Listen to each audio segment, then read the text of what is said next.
miss you. Oh my goodness. This is finally happening. I know. It's about time. I'm in the girls' room, so that's why there's a bunk bed in the background. I love it. Well, let's jump in. I'm Jessica. I guess y'all know that. And this is my friend. I'm Tanna. Hey. Hi. um, Hi. Tanna and I Hi. have been friends for 10 years. For 2000, I met you in 2012. Oh, don't make me do math. Girl, I know. What Don't is, make me do mental what does math that either. mean? 12, 2022, 23, 24, 25, 12, 15 years. Oh my gosh. Oh my Oh, gosh. I love We're that. 15? Yes. Oh I my love this. gosh. So, backstory, tell them how we met. So I was a newly recovered heroin addict, like new recovered. And my sister's hairdresser, Katie, Katie. knew I was in recovery and told my sister about you because of your story and said that we should connect. Oh You my knew Katie, gosh. y'all did hair together, right? Yeah, we worked together at Serenity. That's right. That's right. Okay. Yeah. And so then I watched your video that you had made. It was a video on your YouTube. It's where you're telling your story. And you're like, there's a, like, you've got your little Doc Martin boots on and your hair, and you're like walking down the pathway of the rocks and like all that shit. That one. Yeah. And I remember I was like, okay, I need to reach out to her. Like, if she can do it, like that somebody else that can do it, I can do it. And that was like history from there. Like, Oh my gosh. I just shared that video the other day just because I found it. And I was like, oh my gosh. Because I used to play that before I'd go on stage at Fabulous's because it told my whole story and I didn't want to relive it to tell the people. So that's so right. crazy that that was even an Yeah. outlet for you to see. And, Like, wow, heroin, that's a huge recovery. Like, how has that been? Um, I mean, how long have you been sober now? so this is actually really cool because when we talked about doing this the other day, I thought, how cool, because on May 29th will be 13 years for me. What? So it's Oh my literally right gosh. around the corner. So Yeah. we met, you were getting off heroin. What happened after that? You got on a different drug or what? Where did that take you there?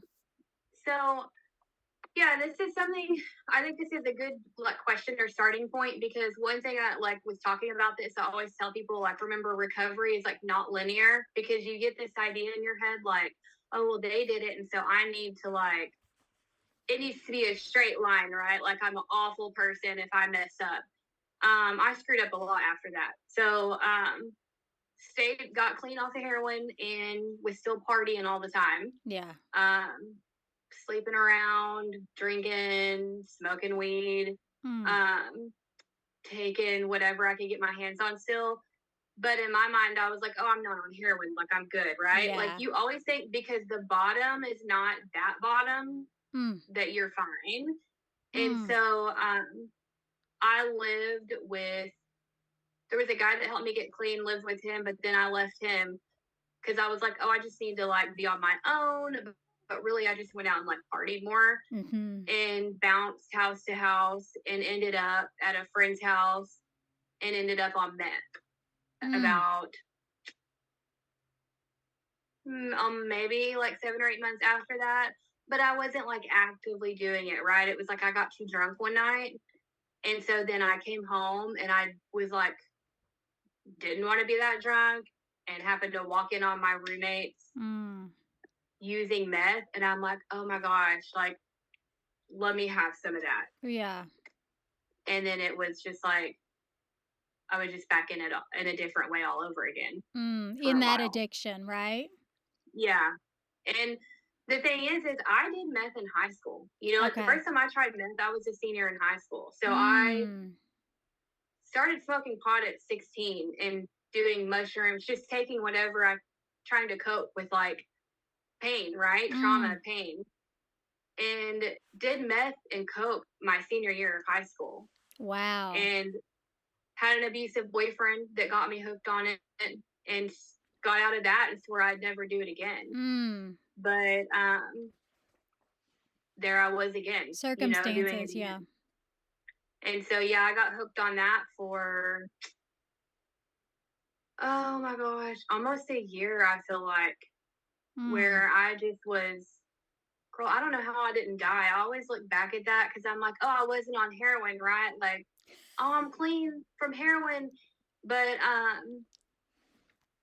was running around on the streets over off like 635 and like Buckner and like 635 and Military Parkway, and living at my drug dealer's house, who had already been raided once, right? Not when I Wow. was there though. Mm. And I should have been kidnapped. Mhm.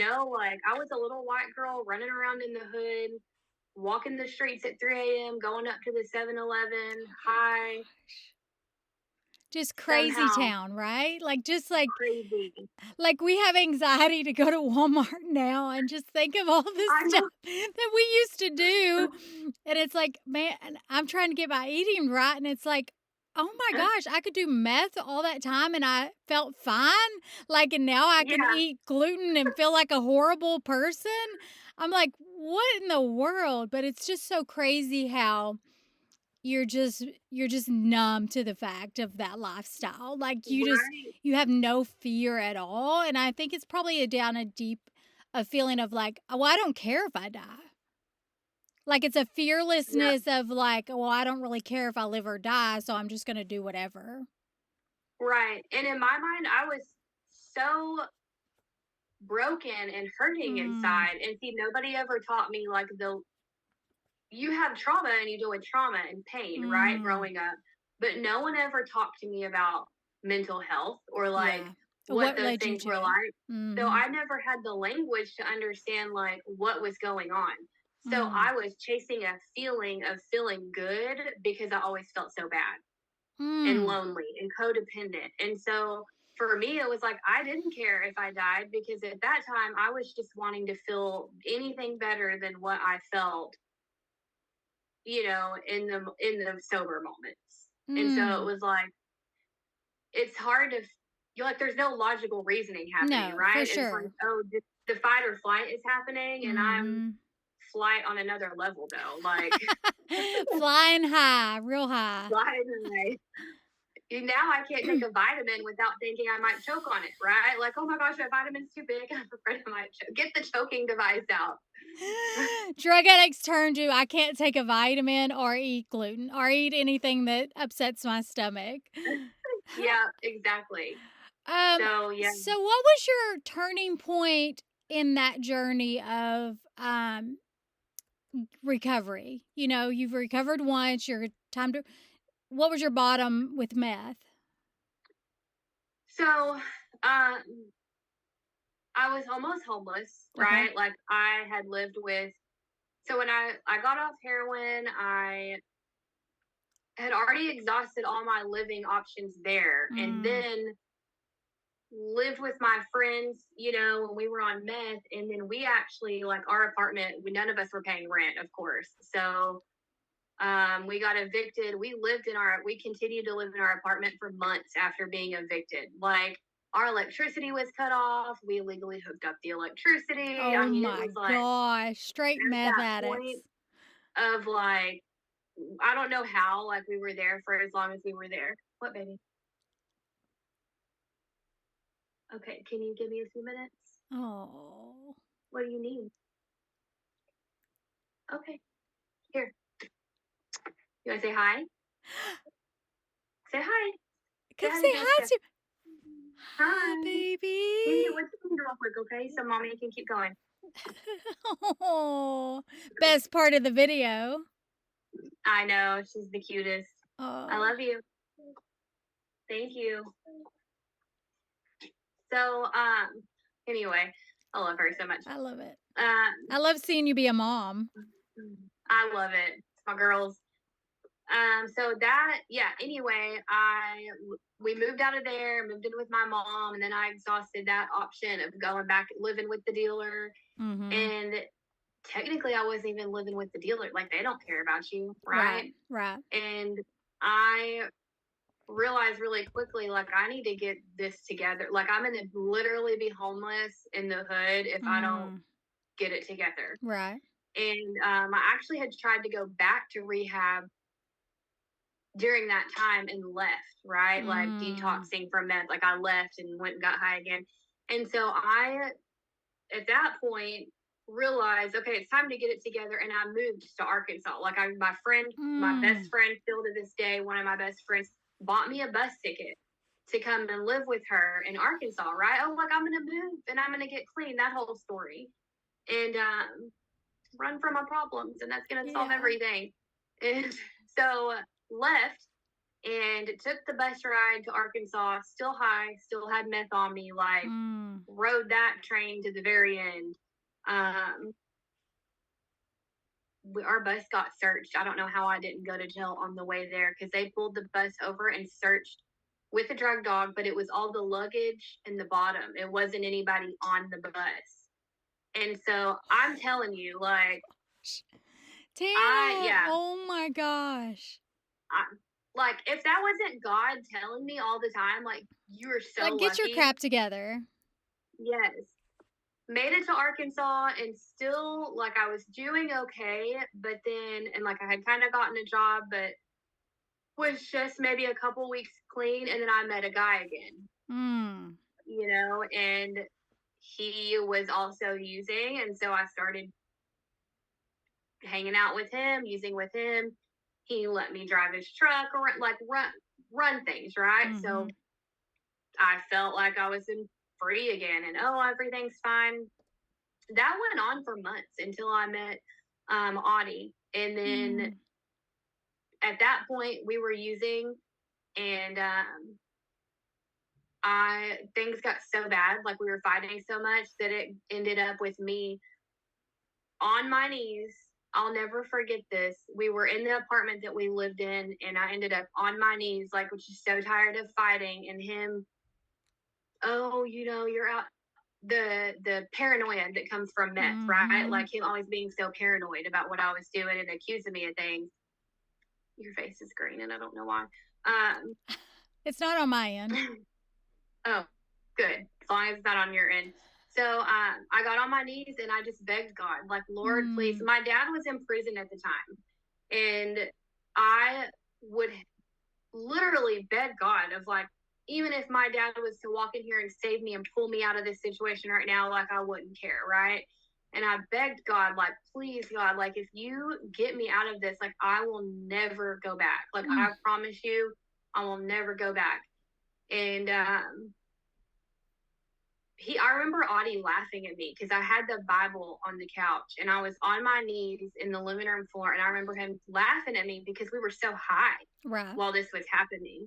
And he was like, God, you think God's gonna listen to you right now when you're Mm, high like that? Like, how, like, really? And I did it anyway. I was like, I don't care, mm, like, I don't care. And so a few weeks after that, oh no, it wasn't even that long. I reached out to one of my old friends, Michelle, and I asked her if she would come get me. I was like, things are really bad. Like, I need you to come get me. mhm. And so she came and got me, and she let me stay at her house. Wow. And she was like, you can stay at my house. There's a gas station right down the road. Maybe you can go get a job there. They're hiring. And Mhm. it was like, that was it from there. It was just like baby steps. Mm, Like, I started staying with her and got a job, and I stayed clean from there on out. And mhm, I mean, I ended up getting back with Audie. I lived with him and his grandma, but it became a fight, like a constant mhm, fight of trying to make him stay clean and his dad stay clean. mm, And I ended up pregnant with Ellie, and I was just done fighting. I was like, I'm not going to raise my kid mhm. in, in an environment like this. I'm not going to fight all the time. I'm not going to fight to stay clean all the time. Right. And so I got another bus ticket, and I came back to Texas with literally the clothes on my back. Mm, I didn't have a suitcase. Like, Audie had trashed everything I owned, dumped my suitcase in the dumpster, had hardly any clothes. And so I had maybe like a pillow and a backpack because I didn't have enough money to buy a suitcase Mm. to travel with my clothes. And so took a backpack, a pillow, 3 months pregnant, and took a 13-hour bus ride back to Texas. And Tyler came and got me, my sister, and started all over again. Mm. All over again. Have you seen those pictures where it has a mattress that's the only thing on the floor and they're like, if you haven't started over like this, you haven't lived or something? And I'm like, Yes. yes, we've all been at the started from the bottom. Now we're here. We've all Right been at now that we're here. we've all been at that like start over point of like nothing to whatever. So, um wow, so your sister was ready to give you a chance to take you in. Um and so from that moment on, your life just changed. Yeah, it kept changing. I mean, and you saw how much, like it kept changing. Like Mhm. I had Ellie and, almost lost her. And I think that was obviously like a very hard process, right? Like, Yeah. well, Audie took his own life, and Yeah, that so wasn't tell us expected. about that week. You're due with Ellie, Jane, and so tell us about that week. So, I was actually 3 weeks away from my due date. Okay. And I had cut off all contact with Audie because it had become like a very toxic situation. Mhm. He had, he was sick. He had mental health struggles himself, addiction.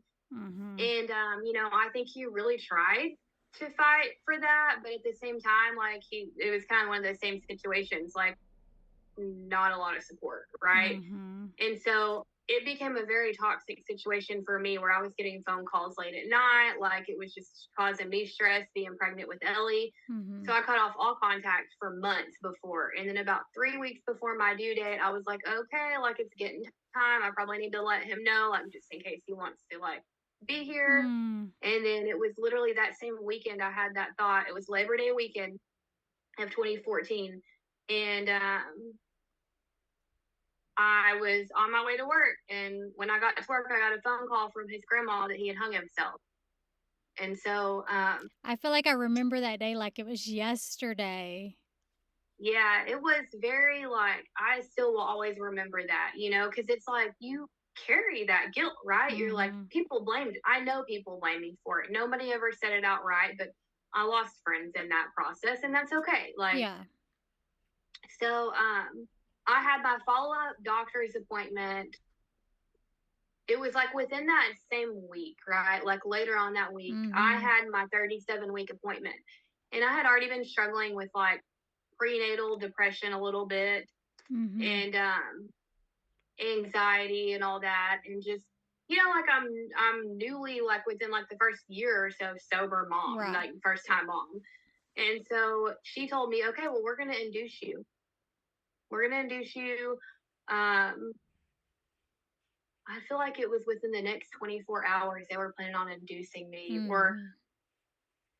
maybe it was like a Sunday night. I don't know. It was really close within that time. Like, you need to be at the hospital at this time because we're going to induce you. Like, it's time. And I was already having trouble like growing. I was really Mhm. small, pregnant. And so she just thought it was right to induce me. And so labor did not go well. Mhm. My blood pressure kept dropping. Ellie's heart rate kept dropping. Barely maintained like a normal labor. And then when it came time to push and I delivered her, she wasn't breathing. And they had to CPR, they had to bag her for the first 4 minutes. And I remember thinking, like, she's not crying. Like, what's going on? Mm. And I remember my sister just kept looking at me because Tyler's a nurse, or was a nurse and had worked in the ER and she knew what was going on. My granny was in there and nobody was saying anything. But I still remained really calm, right? It had to have been God because I knew something wasn't right. But Mhm. I also still was just like not freaking out. Mhm. And so they bagged her. They did a little CPR bag for 4 minutes, and she was good. Like she started breathing again, and they immediately took her to the NICU. And within that time came back and said, you know, she wasn't breathing. They had to do the CPR on her. And because of that, she scored really low on her APGAR, the test they do on newborns, like right after they're born, and may possibly have brain problems or could be brain dead Mm. because of how low she scored on her APGAR. And so they wanted to care flight her to Children's in Dallas and try what they typically would try, which is like put her on a cooling mat because that's been shown to like help reduce like brain swelling, and issues with those kinds of problems. I remember you were gonna ride in the helicopter. Do you remember that? Yeah, I followed the ambulance. You followed the ambulance. You were willing to get in that helicopter. I look back at that and I'm like, girl, I would be so scared to get in the helicopter. On my side Um, of that, God said, "Go. She's having the baby and she needs you." And I don't know what I'm going to walk in on. And but I'm there when all that happens. And of course, when you can't go be with your baby, I'm like, yeah, I'm out. I'm going. You yeah, know, like I love you so much because you were so willing to go, but you also were like, I'm scared to get in a I helicopter. mean, this small town girl's never been in no helicopter before. I don't even like being on an airplane, let alone the helicopter. So Same, but I was willing to take it for you. you're the best. Oh, But I remember yeah, you followed the ambulance. Um, and we saw yeah, God do a miracle. I mean, God, like me and Mara, we were out there, did I get to hold her before you, or like maybe I was just there and got to like be a part? But anyway, we were praying and literally we saw swelling go down from her head. Like it was the most miraculous thing I've ever seen. yeah, because when she pictures of her, and I'm sure you have them on one of your old Yeah. videos, and I probably have them somewhere too, like stored up somewhere. Pictures of her in the little incubator of when Mm. they transferred her versus her at the hospital looking at you and squeezing your hand. I remember you telling me she squeezed your hand, and like the night and day difference of that was crazy because when I by the like because y'all prayed over her and y'all played Hmm. worship music over her, and now she knows her song, that song Oceans, Yeah. the hill song. I always tell her that story and I'm like, this is your song. And so she's always like, Mom, can you play my song? And I Stop. know it's gonna make me tear up.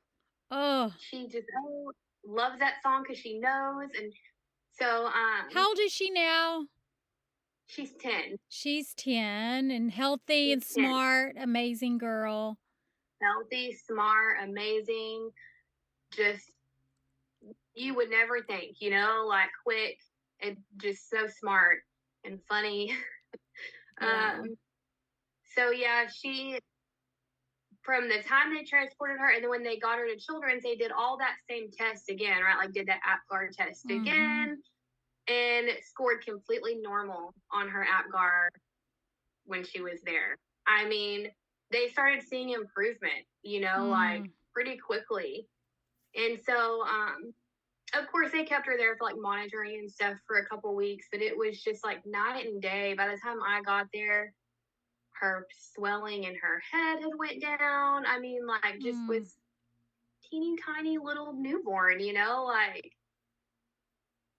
doing so well. And I feel like, like God used that. Obviously, he uses everything, Mm-hmm. right? But it was just like that made me also want to never look back, right? Like I can't lose my child to an addiction. Like I can't lose Yeah. my child and get back on heroin. I can't lose my child and get back on meth. So Mm. um, that makes you want to fight for every little thing that you can, and it was hard. I Yeah. mean, I mean, especially for the trauma of losing her dad and going through that and all that's a whole other, set of things and postpartum and I mean, there's a lot that's you trauma birth, trauma afterwards, like nothing was easy. And I think that right, that's where we get it wrong of like, oh, getting sober is, the hardest thing and then you're sober and you're fine. And no, that's when this crap begins. That's when you have to work through the trauma and work through your emotions and You have to feel things, you know? Right. When you were in pain with all of it, you had to feel it. You couldn't escape from that. Right. And it, and that, yeah, that's a great point because you do have to work through that trauma. And, like, it still came out in other ways, like I stayed Mhm. sober, but I was codependent, like Mhm. it came out in other ways for me. So it was like I was kind of like healing and working through that Mm. trauma, but also staying afloat as a single mom. But in my mind, it was like I'm clean and I'm like doing a good job parenting. Yeah. But it was then coming out and like me being codependent in my relationships, right? Like I Mm. had to be in a Through relationship, men. Mhm. right? And it wasn't always like a healthy relationship. Not even necessarily did I put myself in a bad, like I didn't get with someone that was like using, right? But I just could not be on my own. Mhm. And so it took a long time of Yeah. me learning of that, until Ellie was probably like 3 and I had m- moved back and forth to Arkansas a couple of times, and had to like finally learn. I think it was when Ellie was 2, I moved back to Arkansas again. Lived on my own though for the first Mm. time as a single mom. Like wasn't living with my sister, wasn't living with my dad as a single parent. Um, had our own apartment, and it was great. It was so great. But then I got into another relationship again. Mm. And it ended up being just not a great relationship. And so I moved back to Texas and finally got to where I just knew like, okay, I can't do like I have to break this also. God Yeah. has to break these chains also. And I learned like one thing I think that's really, really great for people to hear, when I look back on this is that quitting things that we don't want to quit, like you're always going to feel like you want to, like, oh, you like doing it, right? Because it Mhm. covers up some kind of pain. So it's not like, oh, this is awful and I don't want to do it and I'm going to quit. It's, this is really hard. I like doing it, but I need to stop. Mm. And so I remember someone telling me to specifically pray for God to remove the desire from your heart. Mm. And that like stuck with me because I'm like, oh, yeah, well, duh, that makes so much sense. And Mm. so I started praying for that. And it really got to where I set a boundary for myself of like, I'm not getting in any unhealthy relationship again. From now on, if I date, I'm setting that boundary of like, I'm not sleeping with them until marriage. I'm dating to Mm. marry. And I stuck with that and I met my husband. It Wow. was had to be approved by you though. Like, Cole, we love you. yes. And um, yeah, but I think it's God preparing the soil and the heart and like preparing you. Um, because when you have that much baggage going into a marriage, like you need all the help you can get to make that as good as it's gonna be. And marriage is still freaking hard, you know? yeah, Marriage isn't the yeah, answer. And it's like I think that God was preparing you for that. Um, I just think that's so beautiful because it's like that was a stronghold you let go and look at the beautiful thing that he's given you because of that. You know, sometimes right. when we let the hard stuff go is when he can do stuff in our life.